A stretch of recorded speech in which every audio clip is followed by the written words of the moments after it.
반갑습니다. 28일 월요일 사순절 23번째 날 새벽 기도회 하나님께 올려드립니다. 함께 그 선한 힘에 든든히 찬양 부르십니다.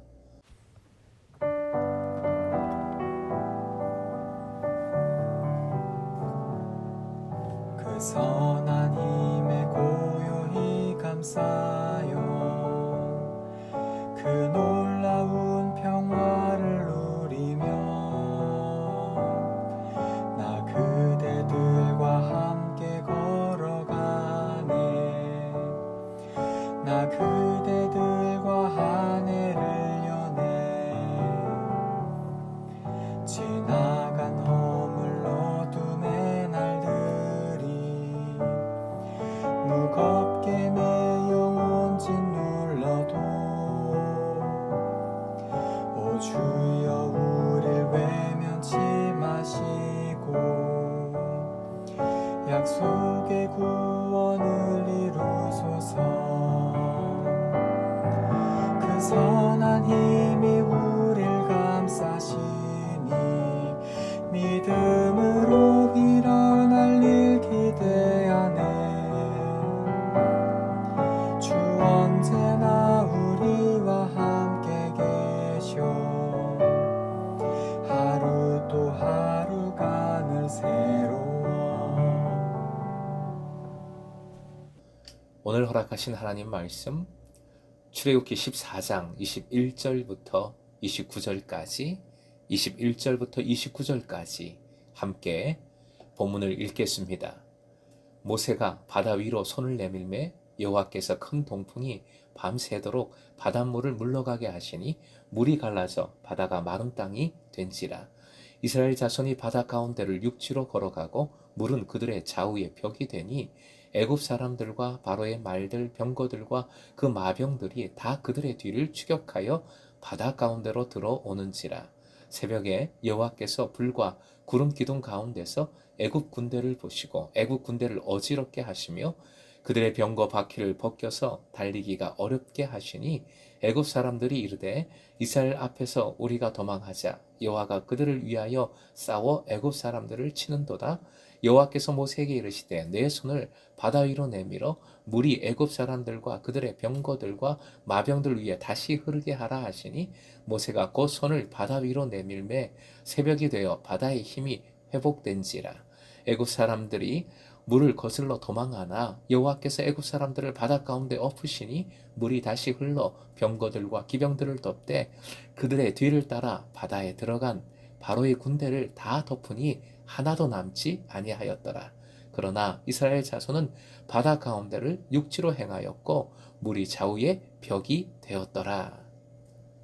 오늘의 기도 제목 돌이키시어 승리를 주시는 주님께 돌이키게 하소서. 돌이키시어 승리를 주시는 주님께 돌이키게 하소서. 드디어 하나님의 영광, 하나님의 승리가 드러난 가장 극적인 사건이 본문에서 펼쳐집니다. 그런데 21절, 이 기적은 여러분의 생각과 좀 다를 수도 있겠습니다. 즉 모세가 지팡이를 내밀었을 때 뻥 하고 바다가 순식간에 갈라진 것이 아니지요. 바다는 밤새도록 갈라졌습니다. 모세는 밤새 손을 들고 있어야 했을 것이고 이스라엘 백성은 밤새 기다려야 했습니다. 앞에서 가만히 있으라 강조하신 이유가 여기에 있습니다. 가만히 있는 것은 두려워하는 가운데 행하는 내 허튼 짓을 포기하고 하나님을 향하여 전적인 신뢰를 보내는 일입니다. 두려울 때 가만히 있는 것이 가장 힘들지요. 바로가 긴급하게 추격하는 상황, 반면에 느리게 밤새도록 갈라지는 바다는 가만히 있음의 신뢰가 필요하고 인내가 필요하고 끈기가 필요하고 순종이 절실함을 잘 보여줍니다. 가만히 있으라 하신 하나님은 세밀하게 다 조치를 취해 주십니다. 바로를 완악하게 하셔 끝까지 추격하도록 만드신다 하셨고 그 말씀은 오늘 본문에 그대로 이루어지고 있습니다. 갈라진 바다로 이집트의 군대가 빠르게 추격해 들어오고 있습니다. 매우 절박한 위험의 순간으로 보입니다. 하지만 이는 하나님의 승리를 위한 덫이지요. 24절, 25절 바로의 군대가 이스라엘 백성을 덮칠 수 없도록 세밀하게 역사하고 계시지요. 결국 이집트 군사들의 입으로 하나님의 승리를 인정하게 만드십니다. 25절 하반절 화면 보시고 함께 읽겠습니다. 애굽 사람들이 이르되 이스라엘 앞에서 우리가 도망하자. 여호와가 그들을 위하여 싸워 애굽 사람들을 치는도다. 특히 하나님께서 이스라엘 위에 싸우신다는 것은 이미 본문 앞 14절 가만히 있으라는 명령과 함께 약속해 주신 말씀이었지요. 이집트인들이 이제는 하나님이심을 알게 될 것이라 하셨는데 그 말씀들이 그대로 이루어지고 있습니다. 이루어졌습니다. 이스라엘을 위해 바다를 가르신 주님은 완전한 승리를 위해 다시 바다를 합치십니다. 방법은 동일하게 모세의 손을 통해서이지요. 26절부터 28절까지 각각 나오는 표현인데요. 화면 보시고 함께 읽겠습니다. 구절은 빼고 함께 읽겠습니다. 다시 흐르게 하라. 바다의 힘이 회복된지라. 물이 다시 흘러. 그런데 이 표현들은 전부 히브리 동사로 슈브입니다. 슈브, 돌이키다, 유턴하다, 회개하다 라는 의미이지요. 바다를 다시 슈브, 돌이키셨습니다. 이를 통해 이집트 군대를 바다 가운데 엎으셨습니다. 엎으시니, 엎으셨다 했는데 이를 공동 번역은 쳐 넣으셨다라고 강하게 옮겼어요. 사실 지금 이 말씀은 하나님의 아주 강한 역사하심을 나타내는 말씀이기에 그렇게 옮긴 것입니다. 반면 이스라엘 백성에게 바다는 오히려 보호하는 벽이었음을, 보호하는 벽이 되었음을 말씀은 오늘 본문에서 두 번이나 강조합니다. 본문 앞 14장 1절 2절에 주님은 잘 가고 있는 이스라엘 백성을 바닷가로 돌이키게 하셨습니다. 역시 슈브지요. 돌이키셨어요.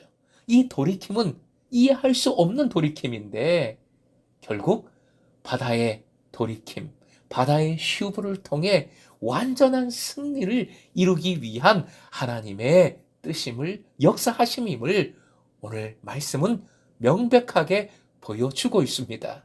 오늘 만나는 하나님 이렇게 정리를 했어요. 화면 보시고 함께 읽겠습니다. 시작. 돌이키게 하시어 승리 주시는 하나님. 한 번 더요. 돌이키게 하시어 승리 주시는 하나님. 사랑하는 금성의 제자 여러분, 주님은 이스라엘 백성을 돌이키셨습니다. 바로와 이집트 군대도 완악하게 하시어 쫓아오도록 다시 돌이키셨지요. 그리고 오늘 말씀에 바다를 돌이키셨습니다. 바다의 돌이키심을 통하여 이스라엘 백성은 보호하여 주시사 마른 땅으로 가게 하셨고 바로와 이집트의 군대는 바다에 던져 넣으셨습니다. 사랑하는 금성의 제자 여러분, 주님은 여러분을 돌이키십니다. 돌이키실 때 힘들어도, 내 생각과 달라도 이건 뭐지? 왜 이러시지? 그런 마음이 들어도 주님을 향하여 돌이키십시오. 믿고 주님의 뜻을 이루기 위해 돌이키십시오. 따르십시오. 그것이 회개이고 순종이고 믿음입니다. 이 사순절 오늘도 돌이키심으로 우리에게 승리 주시는 주님의 은혜가 여러분의 삶에 충만할 수 있기를 주님의 이름으로 축원드립니다.